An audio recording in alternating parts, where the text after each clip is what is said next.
Hello, everyone. We are in for a real treat for the next 15 to 20 minutes, in that I have the pleasure of interviewing Dr. B.K. Modi from his home in New Delhi.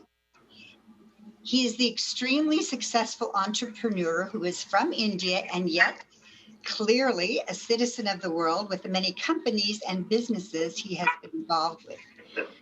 Before we get started, I wanted to give a bit of background and let you know why I think we all want to hear what Dr. M has to say, and especially what he has to say about the future. Here are some of the sectors in which Dr. Modi has been involved in the past: mobility, finance, healthcare, entertainment, technology, clean air, life sciences. And here are some of the areas in which he has done business: India, Asia, the Middle East, US, UK, and Africa, which is just about everywhere. He has been called a man of many firsts. And what I've been told is that in the past year or so, Dr. M has decided that his main focus, perhaps even his sole focus, is going to be wellness. So I think our audience, both at the Global Wellness Summit in Palm Beach, Florida, where this interview will first be shared on Tuesday, November 10th, and the broad virtual audience from countries all over the world will be very interested, as am I, in how he decided on wellness as his focus going forward and what he sees in the future. So, Dr. M, it is nice to see you and welcome. And it's evening in Delhi, is that right? Yes, thank you, Susie, for having me. I'm always happy to see your pretty face, and I'm looking forward for this interview too. Very good. Dr. M, we met first just a year ago. It was in Singapore at our Global Wellness Summit there. It was 2019. And so we met there, and I'm just wondering, how did you find out about the Global Wellness Summit? And how did you end up attending there? Well, I had a friend and a relative, Mr. Chaudhary. He comes from Nepal. And he visited me in my center in Rishikesh. He has a center in Philippines, and he wanted to see what I am doing in wellness. And he visited me, and we spent about 3 days together at my center. And at that time, he told me that this Global Wellness Institute, he has been talking of that.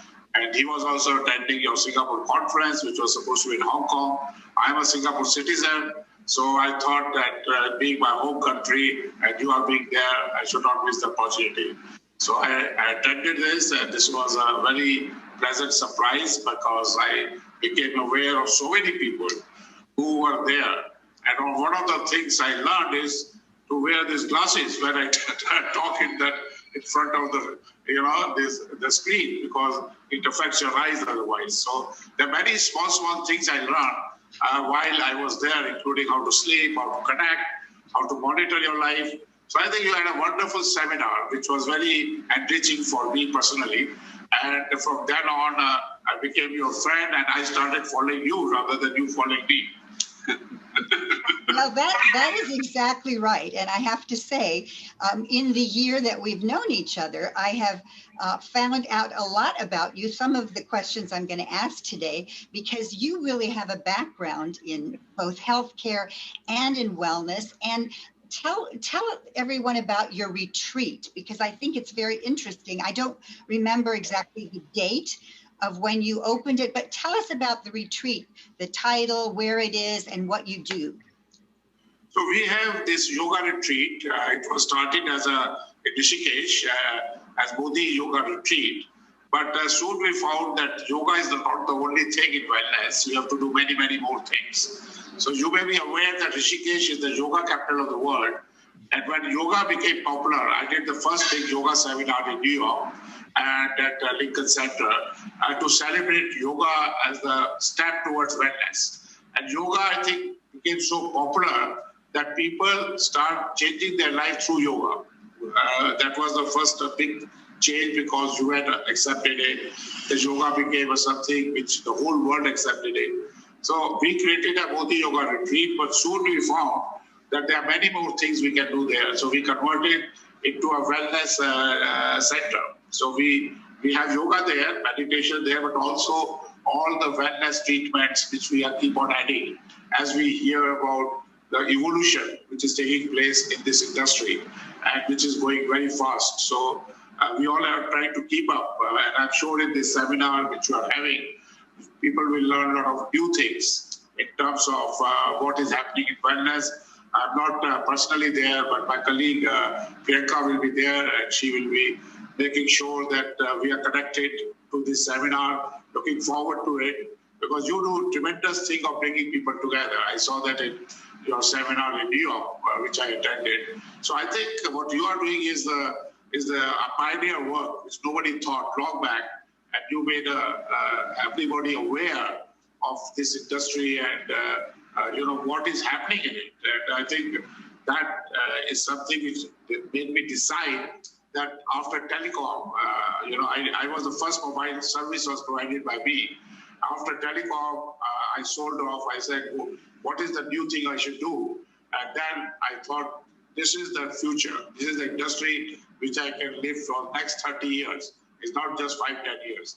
It's a continuous growth which we'll see in the next 30 years. Well, that is so interesting. And you are right that the DNA of our Global Wellness Summit is bringing people together. Joining together, shaping the future is our tagline and our mission.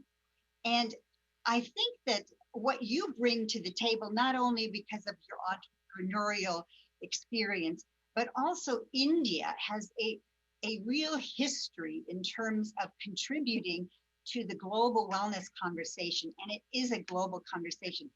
Tell us, and you mentioned yoga already, but what in India, tell us a little more about the India wellness arena. So let me tell you, India is predominantly a Hindu country, and there is a Hindu way of life, which is a wellness way of life.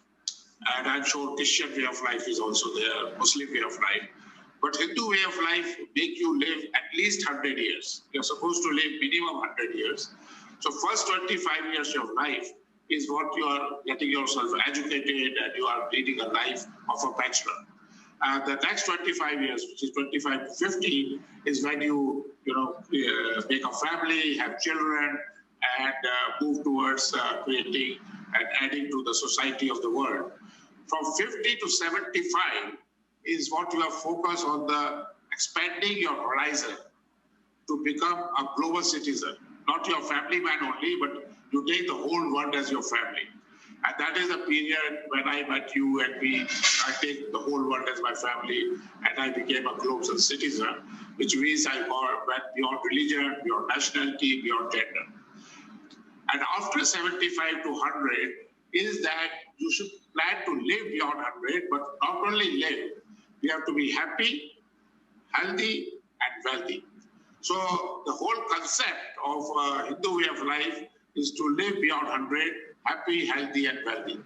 So that's the statistics the world is today, that only 8% of the people, only 8% of the people live above 65. What a wastage of human life. If you die early with all the brain you have, suppose all these prime minister, president, you candidates you are having at the age of 76, 77, if they died early and they have no health, how will you have your new president, performing? So I think age is a very important factor for wellness, and people should realize that their human life is very, very precious, and you should not waste it. And the only way you can fully utilize your life is to live beyond 100. But living alone is not something which people want. They want to be happy, and there is a way how to be happy. That's the yoga way. That's the meditation way. To live a life which is detached. If you are detached, you can attach with everybody. If you are attached with one, you are detached with others. Simple formula. So if you live a detached life, you can live with everybody connected. You can create a relationship with everybody, and also you can have a healthy life. But not only that, you must keep making money. Your past money should not be the basis on which you run your old age. The old age is nothing when you stop making money. That's why people retire at 65. That's why they die. So you should be earning your money till your last breath. That's what the philosophy is. And the Hindus also believe that your rebirth depends on what you are psychologically, physically, and spiritually at the last breath. So you should be at your best when you die. That should be your best period of your life. And that can only happen if you focus on wellness. Well, I don't disagree with you on that. You mentioned we should be healthy and happy and wealthy. Let me ask you about the wealthy part, because not everybody is wealthy. I know you're wealthy, and I feel that, many of us in, at the summit and in this network are wealthy in many ways. But there are a lot of people in the world that are very poor. India, of course, is an example of many. How can people who don't have a lot of resources access wellness, or what can we do to help? How do you, in your mind, look at the wealthy part that we strive for, and look at people who don't have resources? I think the wealthy part depends upon your spending on yourself, educating yourself. And not only educating yourself in terms of schooling and college and other things, but technologically. So the real wealth is created by science and technology. So what you see, that new technologies bring a lot of people to buy your products and services. So for example, I have a school in India, which I have now focused on for making it a very wellness place. So that school is today 4,000 students. All of them, right from class 1 to class 12, everybody is being taught through net. They don't go to school, they're already taught on net right from first class to 12th class. Now this is in India, and this is not in metro. This is in an Indian village, which is happening. So you are exposing a person not only by education, by technology. So we are moving into a digital era. So this era is where you make money only through digital technology. But digital technology is something which is coming on your mobile phone, which is coming on everywhere. So you have these companies who have changed the norms of making money. And that happens in every era. Every era, the money making changes because technology plays a role.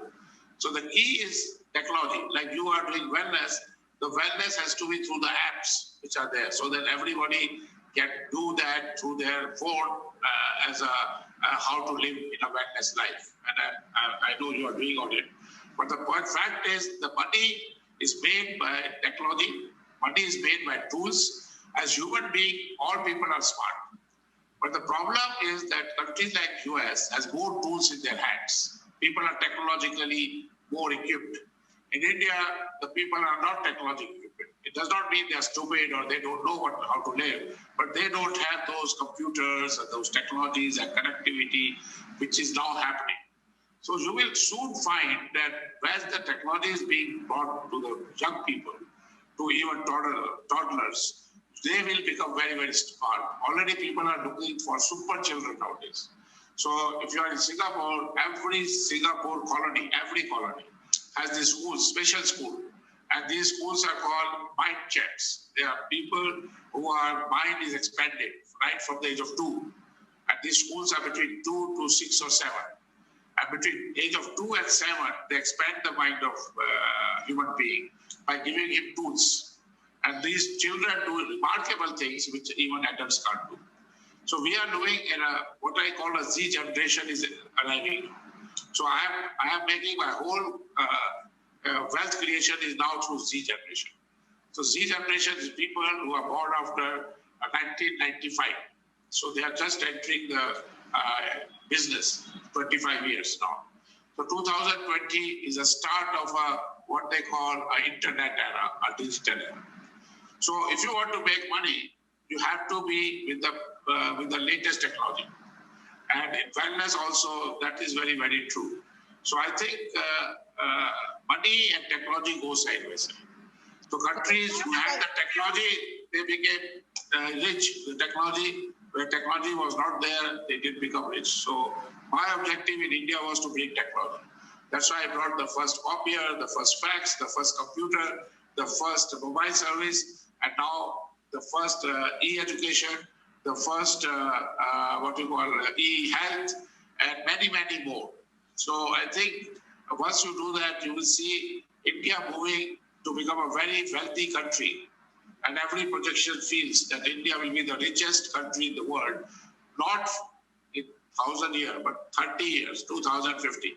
By 2050, India will emerge because they are focusing on technology, they are focusing on children education, and they are finding that Indians, wherever they go, in US, the latest statistics are that Indians are the richest community in US today. Not whites, not anybody else, not Spanish, not Mexican, but Indians, not Chinese, Indians. And why? Because of education. Well, you are very bullish on India and very bullish on technology and wellness. So we have a lot of, we're kindred spirits in that regard. And I hear what you're saying. As a business person, you're focusing on technology, and that is helping others in terms of their health and their wellness. Let's talk about, I know you have really wanted to and have, this has been very impressive to all of us, I think, at the Global Wellness Summit and the Global Wellness Institute. You want to really help India become known for wellness and you doing business. And one of the things you did, which I have right here, is a brand new report that you commissioned. It's a comprehensive research report, Indian Wellness Economy. And I just read through it yesterday, and I thank you for having funded that. And I asked later if maybe we can share it with other people, but I think it's quite impressive. And one of the areas in the report that was talked about, you're interested in wellness real estate. Can you tell us about what you see in the future when it comes to wellness, communities, wellness real estate? So India is like 1.4 billion people. These 1.4 billion people live in 600,000 villages, 80% of it. 20% of it live in cities, and there are many metro cities and there are smaller cities. But before independence, with 1947, India had 700 kings. That means there were 700 independent kingdoms, and they were ruled by independent kings. And when British ruled India, they never touched these kings. They made an agreement with them. So India was never ruled by British. India was ruled by these kings, and these kings had developed their cities. And all these cities are supposed to be good cities because they were ruled. They all have their small airports, they have their roads, but they were just, they have their forts to protect themselves. So these 650 cities which are there, they were supposed to be richer cities than the rest of India because they were ruled by kings who were rich people, and they took care of their people. Now what's happening is that India is trying to be two kinds of India. One is an India which is being developed for the whole country, the cheap houses, the cheap flats, the what is happening in China, what is happening in every place, including US. The other is the high end of wellness. So that means that people who have the wealth, and there are so many of India like that. So I am focusing on both sides, mainly on the high end. So I am planning to build 100 wellness communities. Now this 100 wellness community, initially I am making a population of 25,000 each. And these will require to build a totally new city, which will have all cities which have already developed to a stage that we bring wellness into it, which will have a full what you call, everything what you need within a walking distance. So this will be like a carbon-less city where everything is connected, where in a small area you get everything what you need, and you don't really have to drive out. So 90% of your time you are able to spend there within the city itself. And this city will have the most modern amenities, including solar energy, which we already have in our school, is 100% solar. We'll have electric scooters and cars which are there. But more than that, you can just walk around. You don't even need any cars unless you have to go out.